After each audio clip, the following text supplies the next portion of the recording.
je t'aime. Tu m'as fait manquer. Bruxelles, je t'aime, Bruxelles, je t'aime. T'es ma préférée. Bruxelles, je t'aime, Bruxelles, je t'aime. Hola y bienvenidos a Bruselas Te Quiero, el nuevo programa de debate desde la capital de las instituciones europeas. En Bruselas Te Quiero hablamos de algunos de los temas europeos más destacados de la semana y analizamos lo que está en juego para ustedes y para Europa. Soy Maeve McMahon, gracias por vernos. Esta semana, desde la quiebra de Silicon Valley Bank hasta el colapso de Credit Suisse, analizamos cómo afectarán a Europa estas sacudidas financieras. Por el momento, la presidenta del Banco Central Europeo está tranquila, pero los inversores y clientes de todo el continente tienen un poco de miedo. Así que nos preguntamos, ¿vamos hacia otra crisis financiera o son nuestros bancos más estables que en el pasado? Y mientras, los jefes de Estado y el gobierno de la Unión Europea se reunieron aquí esta semana en Bruselas para debatir la situación de la guerra en Ucrania y las principales amenazas geopolíticas, el presidente de China realizaba un viaje de 3 días a Moscú. China ha sido acusada de suministrar armas letales a Rusia, algo que nos hace preguntarnos, ¿se pone esta amistad una amenaza para la seguridad europea? Para hablar de estos temas y otras, me acompaña en nuestro plató José Manuel García Margallo, eurodiputado del Partido Popular Europeo y exministro de Exteriores de España. Eso es. Y Eva Popcheva, eurodiputada de Renovar Europa. Y Garvin Walsh, del Centro Wilfred Martens. ¿Qué tal? Muchas gracias por estar aquí con nosotros. Y antes de saber sus opiniones, Aida Sánchez nos cuenta ahora más sobre la última situación financiera. ¿Estamos asistiendo al inicio de otra crisis bancaria? Esta es ahora la pregunta para muchos. Millones de personas han seguido con preocupación la quiebra del Silicon Valley Bank estadounidense y las consiguientes consecuencias en Suiza. El banco estadounidense, el mayor en hundirse desde la crisis financiera de 2008, quebró a principios de este mes, tras una retirada masiva de dinero por parte de sus clientes ante las dudas sobre su estabilidad. La intranquilidad en los mercados se extendió rápidamente por todo el mundo, incluida Europa. El banco de inversión Credit Suisse ha sido hasta ahora la víctima más sonada, después de que su propia estabilidad también quedara en entredicho. Desde entonces, el gobierno suizo ha intentado calmar a los mercados, básicamente obligando al banco rival UBS a comprar Credit Suisse por 3.000 millones de euros. Los bancos centrales dicen que confían en que no se produzca un efecto contagio y han puesto en marcha medidas para garantizar la estabilidad. Pero como casi todo en el sector financiero, la confianza es clave y si la fe de los inversores sigue cayendo en picado, la situación podría empeorar. Pues José Manuel García Margallo, empezamos con usted. ¿Qué opina? Muy bien, muy bien. Bueno, vamos a ver, yo creo que en respuesta clara a la pregunta, que es muy clara, yo no creo que estemos en vísperas de un tsunami financiero. Esto tiene muy poco que ver con lo que pasó en 2008. Yo creo que la situación de los bancos es mucho mejor, son bancos mucho más solventes, gracias sobre todo al esfuerzo que se hizo desde la Unión Europea, en nuestro caso, para afianzar, atornillar la regulación y sobre todo la supervisión financiera.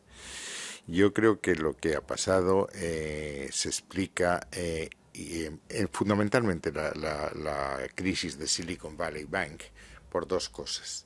Por la crisis de las tecnológicas, que eso sí tiene una enorme importancia, y en segundo lugar por la subida de los tipos de interés acordada tanto por la Reserva Federal como por el Banco Central, Banco de Japón y Banco de Inglaterra para contener la inflación.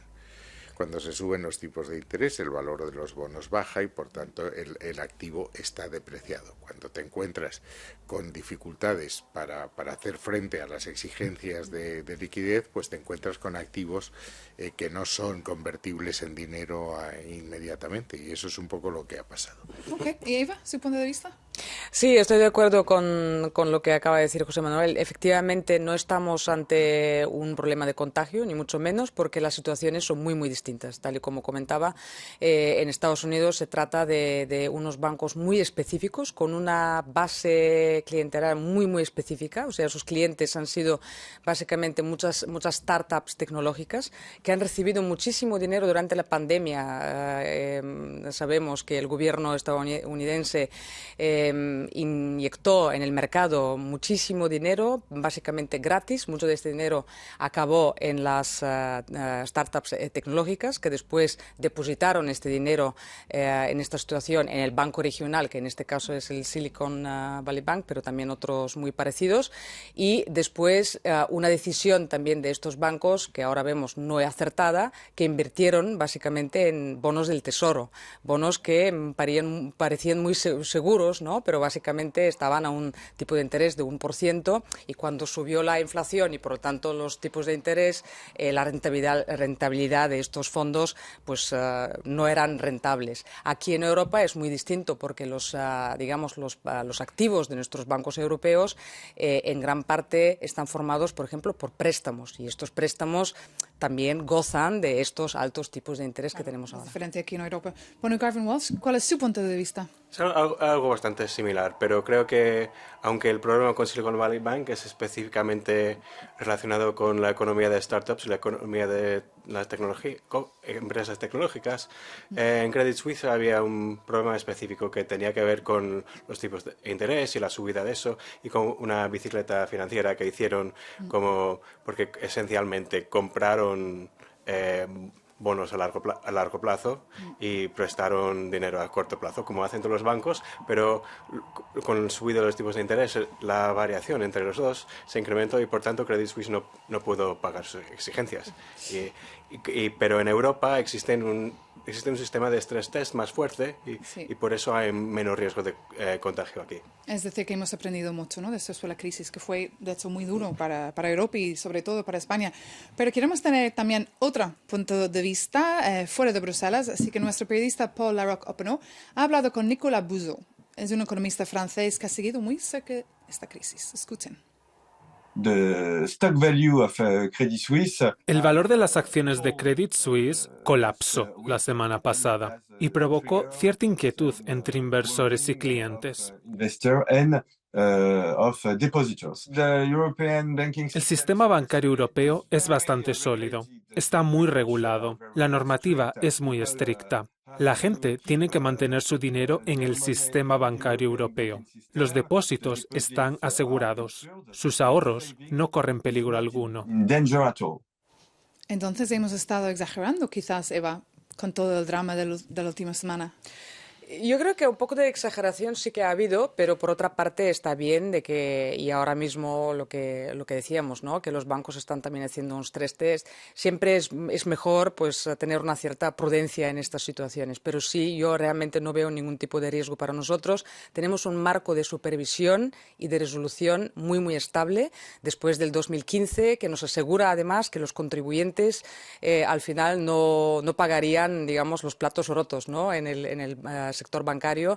Esto también es muy importante. Sí que tenemos que seguir trabajando para reforzar incluso más nuestros mecanismos de resolución de bancos, mecanismos como por ejemplo también tenemos el ESM, ¿no?, European Stability Mechanism, que todavía no está ratificado porque está bloqueado en Italia. Son cosas que todavía podríamos hacer. El EDIS, ¿no?, el European Deposit Insurance Scheme, que es el esquema este de también asegurarnos a nivel de la Unión Europea, no solamente a nivel de los Estados miembros, asegurar los depósitos. Igual hay que explicar un poquito más qué es exactamente, porque llevamos años hablando de este esquema. Sí, y está bloqueado. Sí, está bloqueado. Sí. ¿Qué es y por qué está tan bloqueado?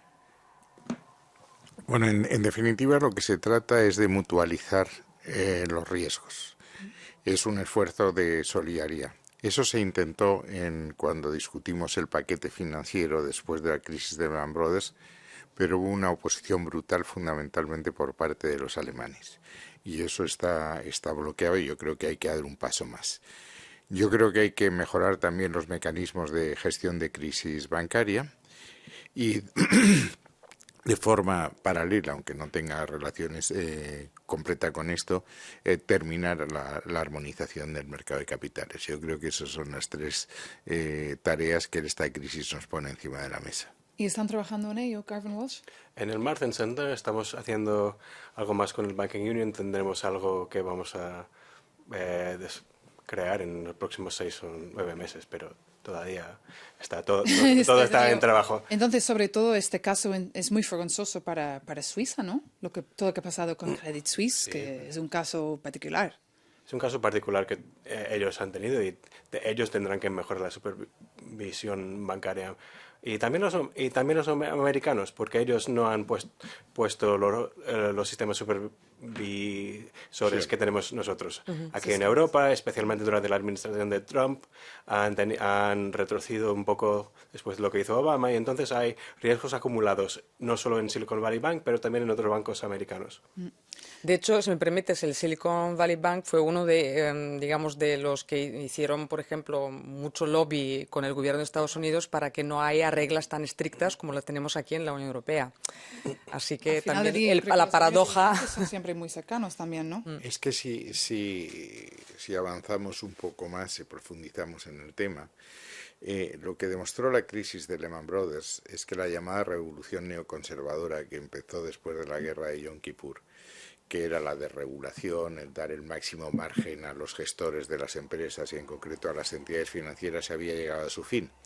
¿Por qué? Porque eso se resumía en que en época de vacas gordas, para utilizar el lenguaje evangélico, los sueldos y los dividendos subían de forma geométrica.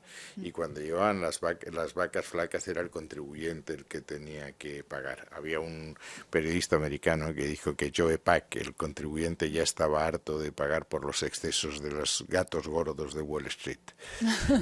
Se estableció un mecanismo de supervisión y regulación mucho más estricto en Europa, como han dicho mis compañeros, que en Estados Unidos, pero Donald Trump volvió otra vez a las andadas, volvió a sus sueños neoconservadores y sacó a Silicon Valley de los bancos sistémicos. Entonces estaba fuera del radar de la supervisión, era un outsider cabalgando por libre, claro.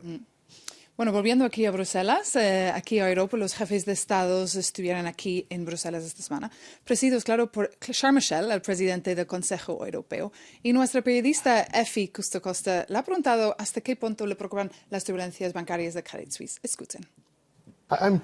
Tengo confianza porque en los últimos años hemos trabajado mucho con los expertos europeos y con todos los organismos europeos para fortalecer nuestro sistema financiero dentro de la Unión Europea.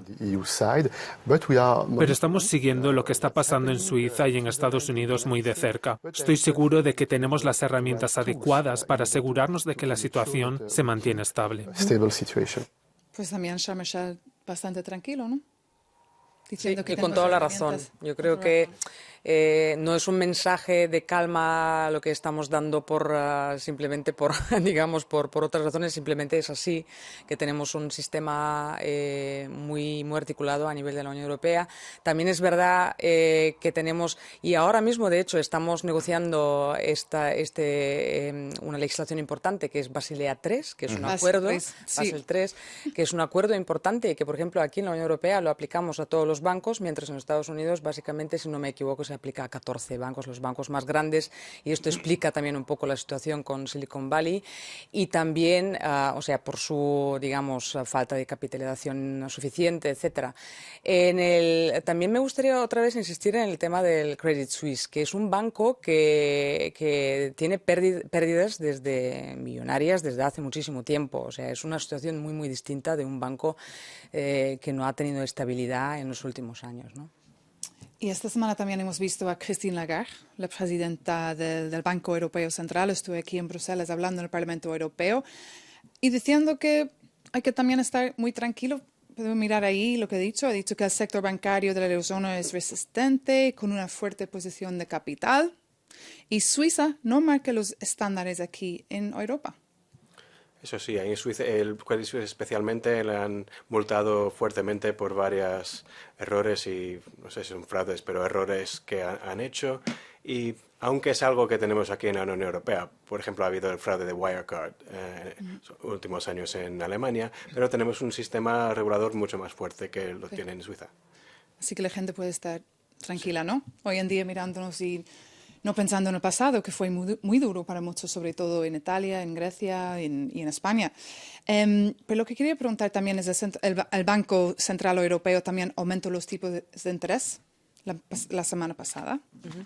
¿Van por el buen camino o cuál es su punto de vista? Sí, de hecho es así como nos acabas de decir, que la presidenta Lagarde estuvo con nosotros en el Parlamento Europeo, precisamente en la Comisión de Asuntos Económicos y Monetarios, donde los dos somos miembros con José Manuel, y nos explicó también que esta subida de los tipos de interés evidentemente se toma a base también de las proyecciones de los expertos del Banco Central Europeo, y son el mecanismo principal que tienen los bancos centrales para luchar contra la inflación. Así que sí que es la decisión acertada en este sentido. Vamos a ver cómo sigue esto. Podemos ver un poco no que los tipos de interés que quizás a partir de ahora no suban con tanta rapidez. De hecho, tenemos como las hasta cifras, ahora. podemos ver las cifras ahí en la pantalla, porque en octubre pasado en la eurozona, estamos hablando de la eurozona, fue 10,6% y ahora pues es creo 8,5%. Así que están bajando poco a poco.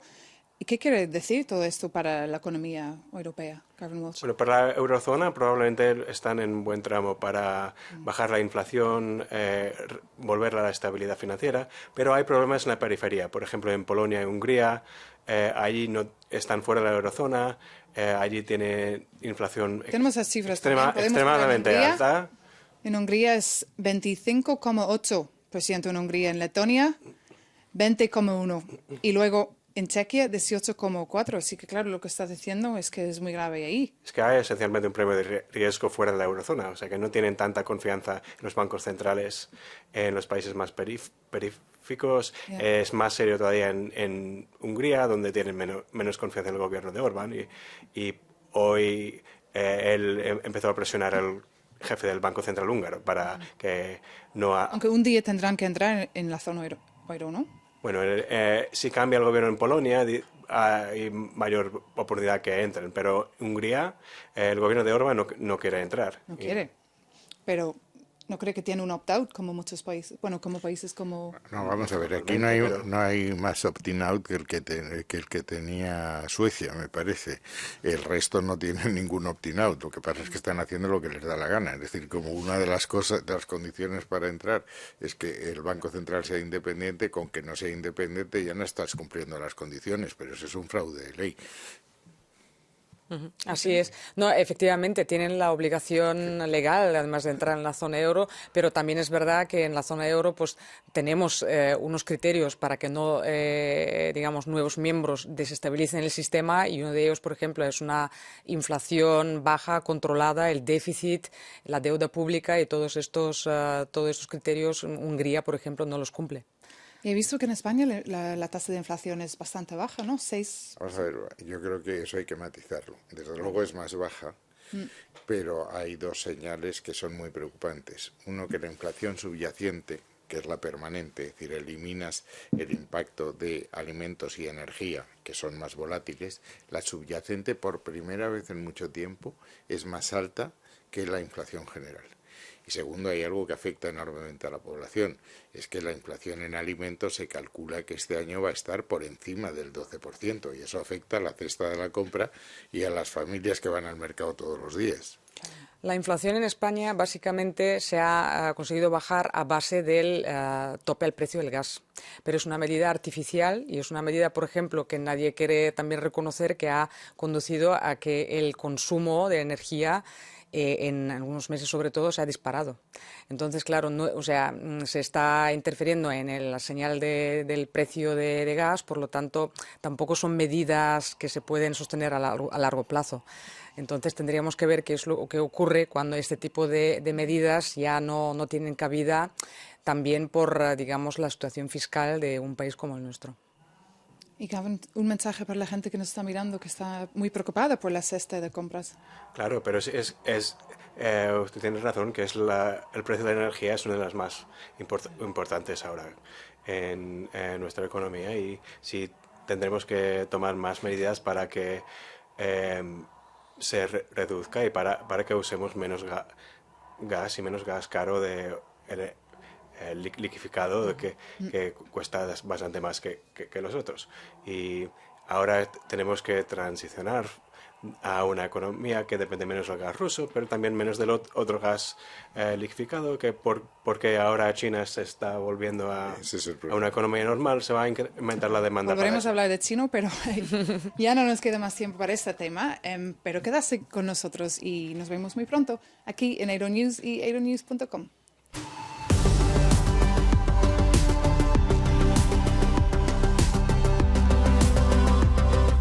Bienvenidos de nuevo a Bruselas Te Quiero, el nuevo programa de debate desde la capital de las instituciones europeas. Ahora, una imagen importante que impactó a muchos aquí en Europa esta semana fue la del presidente chino en Moscú.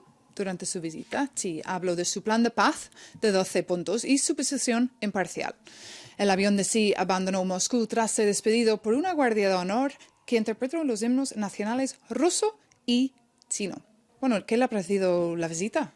¿Es un duro golpe para Europa? No, la verdad es que yo tampoco lo encuentro tan sorprendente.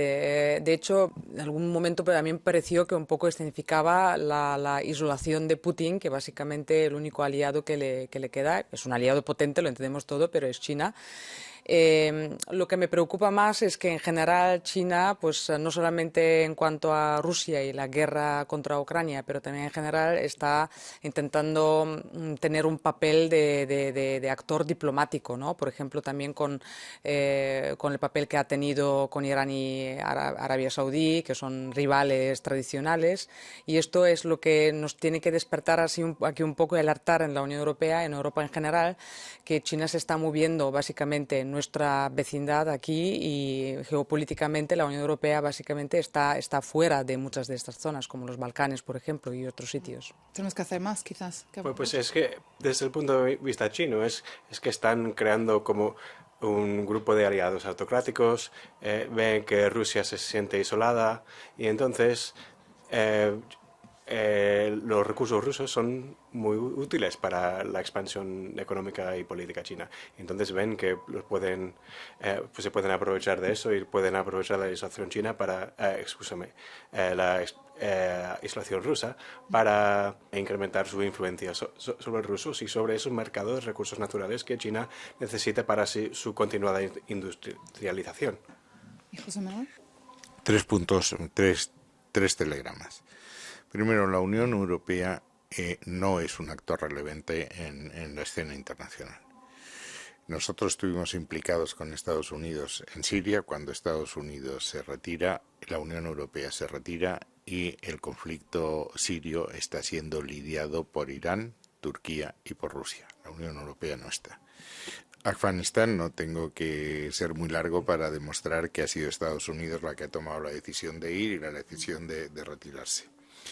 El arbitraje que ha hecho China en un sitio teóricamente tan remoto para sus intereses como Arabia Saudí e Irán también demuestra que China quiere ser un actor relevante.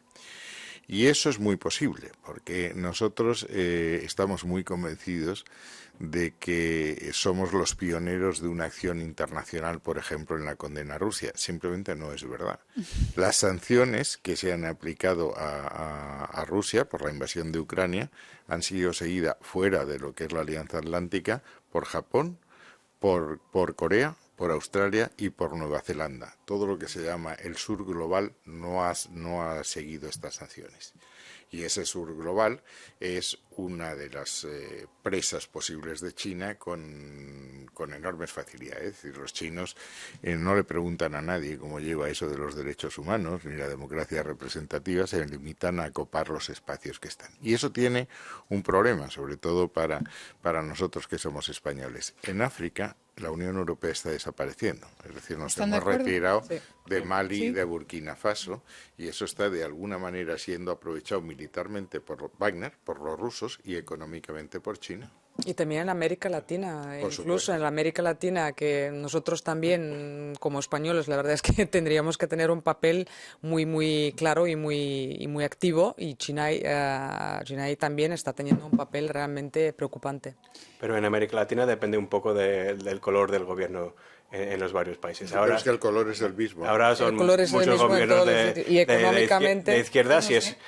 y eso causa... En Sudamérica quedan 2 países dentro de las llamadas democracias liberales, Uruguay y Paraguay. Ecuador, que estaba en ese grupo, está a punto de caer. Todo el resto Volveremos a está hablar en del tema. movimientos en lo que llamaríamos democracias iliberales, que no tienen nada que ver con el modelo europeo, que esto, los derechos humanos, separación de poderes, son Es temas una- irrelevantes. Y claro, para China lo de los derechos humanos y la separación de poderes es pues también una asignatura no aprobada por el momento, ¿no?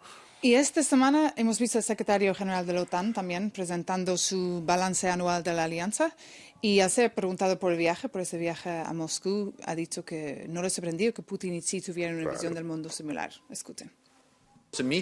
La reunión que se celebra en Moscú forma parte de un patrón que hemos visto en los últimos años en el que China y Rusia se acercan cada vez más. Un par de semanas antes de la invasión del pasado febrero, el presidente Xi y el presidente Putin se reunieron en Pekín, donde firmaron una declaración conjunta en la que se comprometían a una asociación sin límites. Vemos como China y Rusia se acercan cada vez más en el ámbito militar, en el económico y también en el político y diplomático. Jens Stoltenberg ahí, ¿su reacción? Sí, estamos de acuerdo. Yo tampoco lo veo como ningún tipo de sorpresa y otra vez, o sea, está demostrando un poco también el aislamiento de Rusia y se están encerrando entre like-minded, o sea, básicamente socios que tienen mucho en común en estos Y Garvin momentos. Walsh, una reacción, y también una reacción de lo Sí, que- estamos todos de acuerdo. Es que no, Sí, no hay debate aquí. aquí, no, sí, simplemente es un tipo de encuentro entre los países autocráticos que se están uniendo y que quieren aprovechar de la oportunidad que crea cuando el oeste está ocupado con la guerra de Ucrania. ¿Y Europa qué tiene que hacer? ¿Qué debe ser para estar más para allá? Para no tener siempre que seguir No, tras esto de viene Estados mucho Unidos. más lejos. Yo asistí a la conferencia de seguridad de Múnich 2018 y allí hubo 2 discursos muy luminosos. Uno de Lavrov, el ministro de Asuntos Exteriores ruso, que dijo que el orden liberal internacional que habíamos creado en el 45 era un conjunto de reglas diseñado por los países de élite para seguir oprimiendo a los otros. Le siguió Zarif, el ministro iraní, que naturalmente coincidió con la tesis, y los chinos también lo que quieren crear es un orden internacional distinto. Entonces, ¿Pero el futuro es Europa o China? No, el problema es que estamos teniendo muchas dependencias de China y seguimos insistiendo en hacernos incluso en algunos sectores más dependientes. Tenemos, o sea, básicamente todo lo que son raw materials, ¿no? O sea, materiales también.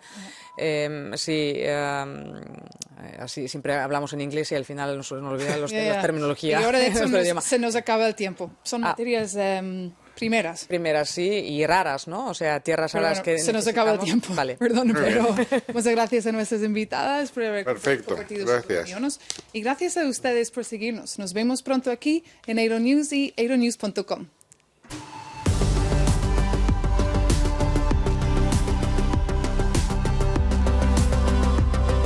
Bienvenidos de nuevo a Bruselas Te Quiero. Soy Maeve McMahon y vamos a analizar algunas de las noticias europeas que más nos han llamado la atención esta semana. Y vamos a hablar ahora de una cuestión que no llegó exactamente a los titulares de los periódicos. El debate sobre si se debe permitir o no a los funcionarios europeos lleven sus mascotas o sus perros al trabajo. Aunque la Comisión aún no ha decidido, el asunto plantea una cuestión más amplia sobre la salud mental, quizás, de la gente que trabaja en la oficina y sobre si la presencia del animal de la compañía puede ayudar a mantener la moral alta. ¿Qué opinas? ¿Es un perdido de tiempo que Johannes Hahn ha escrito esta carta a los diputados diciendo que está pensando en hacerlo? Bueno, yo tengo un perro, así que aquí quizás un poco subjetiva, pero no sé si me gustaría llevármelo a la oficina. Por todo lo que implica, pero sí, aquí tenemos algunas fotos muy... Claro, es que dan buen rollo, esto seguro, podría, pero hay también gente con alergias, entonces no sé cómo esto casa, ¿no? Garvin Walsh, ¿qué Mira, opinas? depende también del tipo de mascota, porque tenía un jefe en Inglaterra que tenía una araña y Uy. no creo que eso sería buena Pero idea. estamos hablando de perros, de Perros, de gatos, pero se ve con los animales de apoyo emocional que existen en Estados Unidos cuando vuelan y de repente la gente suele volar con patos o incluso exactamente serpientes, pero... ¿Y José Manuel, qué opina? A mí me sorprende enormemente. Hay gente que puede no gustarles las mascotas y no hay que obligarles a que el de al lado se lleve una mascota. Yo lo del equilibrio emocional lo entiendo, pero a mí me equilibra emocionalmente mi suegra y no por eso la voy a llevar a un despacho. ¿El ambiente en el Parlamento Europeo cómo está? ¿Está bien o la gente está muy estresada siempre? No, en el Parlamento yo además he sido funcionaria del Parlamento y os tengo que decir que el ambiente del Parlamento es fantástico y quizás mejor que en la Comisión, no lo sé. Y por eso quizás en el Parlamento no tenemos la necesidad de llevarnos las mascotas a la oficina, no lo sé. Se puede salir mucho a pasear y...